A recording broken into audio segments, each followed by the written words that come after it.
수요일입니다. 새벽에 만난 하나님 오신 여러분들을 예수님의 이름으로 환영합니다. 기도하겠습니다. 하나님, 오늘 수요일은 일주일의 한 절반 정도 온 것입니다. 지나온 한 주간 3일을 돌이켜보면 하나님, 우리가 쉽지 않은 날들을 보냈습니다. 우리가 열심히 살아보려고 했지만 금세 세상의 벽에 넘어지기도 했으며 죄악의 유혹에 넘어지기도 했고 또 교만한 마음으로 하나님 없이 살 수 있다는 생각으로 나의 뜻대로 살기도 했습니다.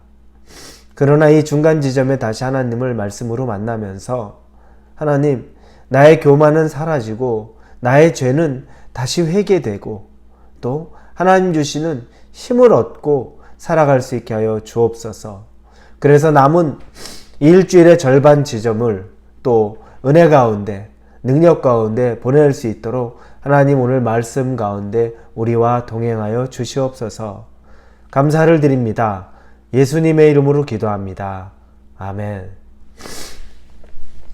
오늘 말씀은 다니엘 12장입니다. 다니엘 12장 1절에서 4절까지의 말씀입니다. 다니엘 12장 1절에서 4절입니다. 우리 같이 읽겠습니다. 그때 내 민족을 호위하는 큰 군주 미가엘이 일어날 것이요 또 환란이 있으리니 이는 개국 이래로 그때까지 없던 환란일 것이며 그때 내 백성 중에 책에 기록된 모든 자가 구원을 받을 것이라.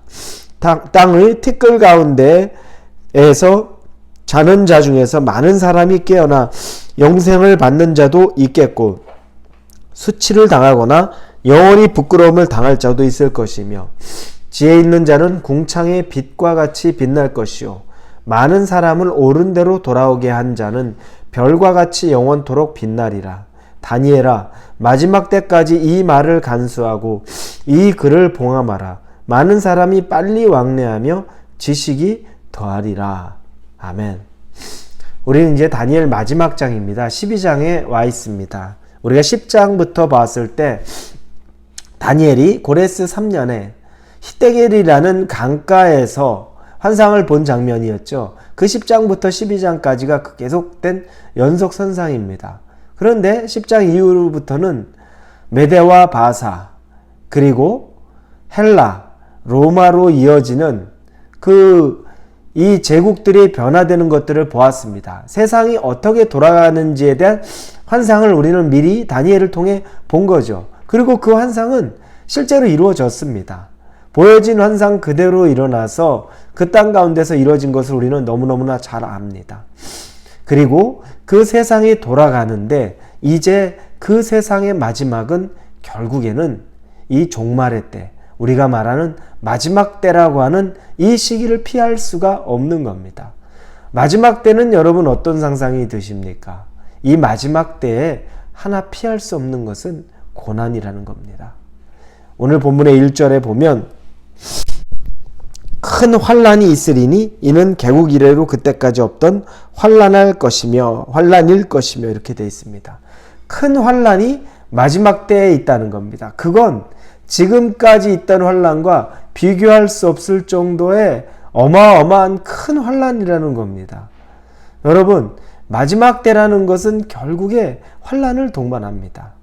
우리가 미래를 얘기할 때, 희망에 찬 미래를 얘기할 때는 기계가, 전자가, 컴퓨터가, 로봇이, 그리고 우리 인간의 수명이 길어지고 안락해지고 편안해지고 이런 생각들을 하죠. 그런데 그게 전부는 아닙니다. 벌써 그 후유증과 부작용도 있고 너무 빨리 변해버리는 이 세상 때문에 두려움을 느끼기도 하지만 그러나 한편으로 마지막 때가 될수록 더 우리의 인간미들은 사라지고 세상의 악들은 더 추악해지고 우리의 쾌락은 더 정점을 치고 올라가는 것들을 보게 됩니다. 그래서 이 마지막이라는 것은 결국 종말이 온다는 것은 기후의 변화, 사람들의 완악함, 잔인함, 그리고 이 세상의 죄악이 가득함, 그 가운데 환란이라는 것은 믿는 자들 가운데 더 큰 환란이 되는 겁니다. 여러분, 그때에는 어떠한 고난, 환란 안 받을 사람이 없습니다. 적그리스도가 임하는 그때에 그때는 모두가 환난 가운데 있습니다. 그런데 그 환난은 여러분, 믿는 사람들이 아마 더 많이 받게 될 것입니다. 더 큰 환난을 받게 될 것입니다. 우리 준비해야 됩니다. 우리 여러분, 이 미래에 대한 막연한 낙관, 막연한 장수, 나중에는 아주 편리한 생활, 이런 류의 생활로서 미래를 생각할 것이 아니라 다가올 세상에 대해서 우리가 영적으로 어떻게 무장하고 있고 그 마지막 우리의 환난에 있어서 우리가 어떻게 준비하고 있어야 될지 생각해야 됩니다. 그런데 이 마지막 믿는 자들, 고난이 있고 어려움이 있고 모든 사람들 중에 더 많은 고난은 있겠지만, 그러나 이때에 우리에게는 구원이 있다는 것을 잊으면 안 됩니다. 오늘 본문에 보니까 1절 뒷부분에 내 백성 중 책에 기록된 모든 자가 구원을 받을 것이라. 환난 가운데 구원을 얻게 된다는 겁니다. 환난은 누구나 그때 다 받죠. 믿는 자가 더 받죠.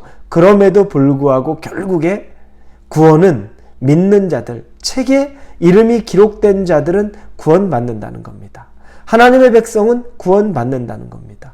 이게 결말입니다. 결론입니다. 여러분과 저는 구원 얻습니다. 마지막 때의 환난이 얼마나 심하다 할지라도 우리는 결국 하나님의 책에 이름이 기록된 자이기 때문에 구원을 얻는 것입니다.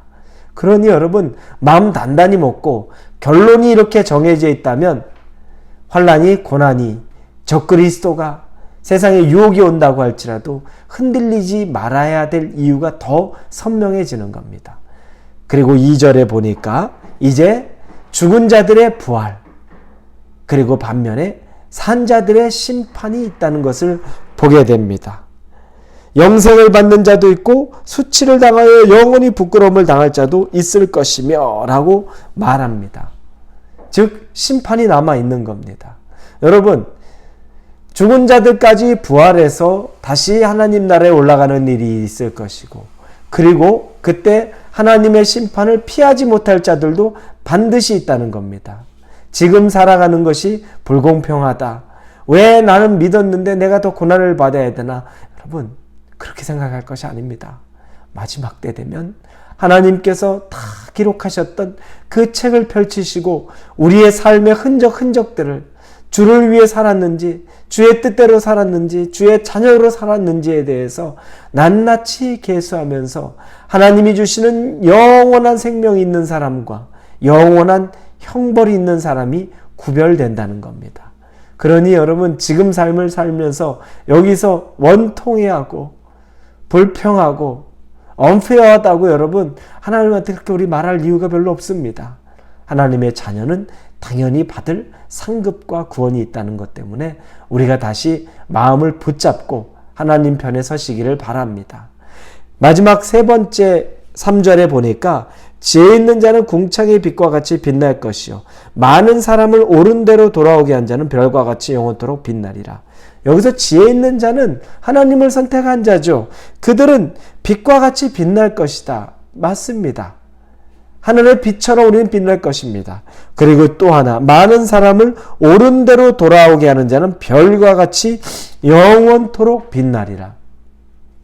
복음을 전하고 예수님의 사랑을 전하고 하나님의 사랑으로 이 세상 사람들을 보듬을 있었던, 한 영혼을 주께로 데려왔던 그 사람을 하나님이 반드시 기억하시겠다는 겁니다. 그리고 그 사람은 하늘의 별처럼 영원토록 빛날 것이라고 말씀하십니다.